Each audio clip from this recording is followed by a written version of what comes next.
আপনারা অনেক motivational speech অনেক কিছু দেখার চেষ্টা করেন, কিন্তু দেখেন পবিত্র কোরআন বুঝলে মোটিভেশন আর লাগে না, কারণ রিয়েল মোটিভেশন একমাত্র আল্লাহর কাছে আছে। আমি আপনাদের সত্য কথা বলি, আমি কিন্তু মিথ্যা বলি না, আপনাদেরকে মিথ্যা বলি না। আমি আল্লাহকে ভয় পাই। হ্যাঁ, যে আল্লাহকে ভয় পায় সে মিথ্যা বলে নিজের এই অনন্তকালের জীবন ধ্বংস করবে না। আর এইসব ফেক ওষুধ টষুধ যেগুলো আমার নাম চেহারা দিয়ে বিক্রি করে, ওরা অলরেডি মনে করেন যে আমাদের নামে অনেক মিথ্যা রটনা করছে এবং তারা আপনাদেরকে প্রতারিত করছে। তো আমরা অনেক প্রতারণার থেকে দূরে ভাই।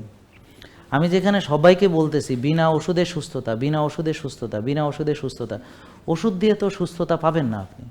সেখানে আপনারা ভাবেন কি করে জাহাঙ্গীর কবির নিজে একটা ওষুধ বিক্রি করে? এটা হতে পারে না। আমরা খাবার দাবারের গুণাবলী নিয়ে কথা বলি, গ্রিন টির কথা বলি, বেকিং সোডার কথা বলি, খাবারের যে ফাংশনাল ফুড, ফাংশনাল ইনগ্রেডিয়েন্টস, ও যেটা বললো যে নিউট্রিশনাল ভ্যালু, হ্যাঁ, যেমন ক্যাটেচিন, এই যে আমি যে গ্রিন টি, এখানে কি ক্যাটেচিন, হ্যাঁ, তখন ক্যাটেচিন কি আপনি জানেন? আমি আপনাকে শেখাচ্ছি। এই যে অ্যান্টিঅক্সিডেন্ট প্রপার্টিজ আছে, এই যে কারকিউমিন, এই যে পিপারিন, এটার মিলিত, এটার প্রায় 2000 গুণ পোটেনশিয়ালিটি বেড়ে যায় যখন মানে একত্রিতভাবে এটাকে কম্বিনেশনে ব্যবহার করে। শুধু হলুদ খেয়ে তো আপনি তো সারা জীবন হলুদ খাইছেন, তো হলুদ খেয়ে কি আপনার কোনো উপকার হয়েছে? জীবনে।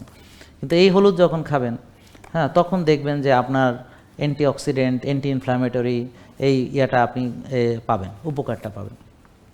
এখন এই যে সত্য কথা হলো, শোনেন, আপনারা আজকে যাদের মুখ কালো, মলিন, এটা তো পৃথিবীর মলিন, কিন্তু আখেরাতে যখন এই মলিন মুখ নিয়ে দাঁড়াবেন আল্লাহর সামনে, সেটা কিন্তু খুব লজ্জাজনক হবে, আর সেখান থেকে আপনি ফিরে আসতে পারবেন না। আজকে কিন্তু এখনও অনেক সময় আছে ফিরে আসার। জেকে লাইফস্টাইল, ওষুধ মুক্ত সুস্থ জীবন।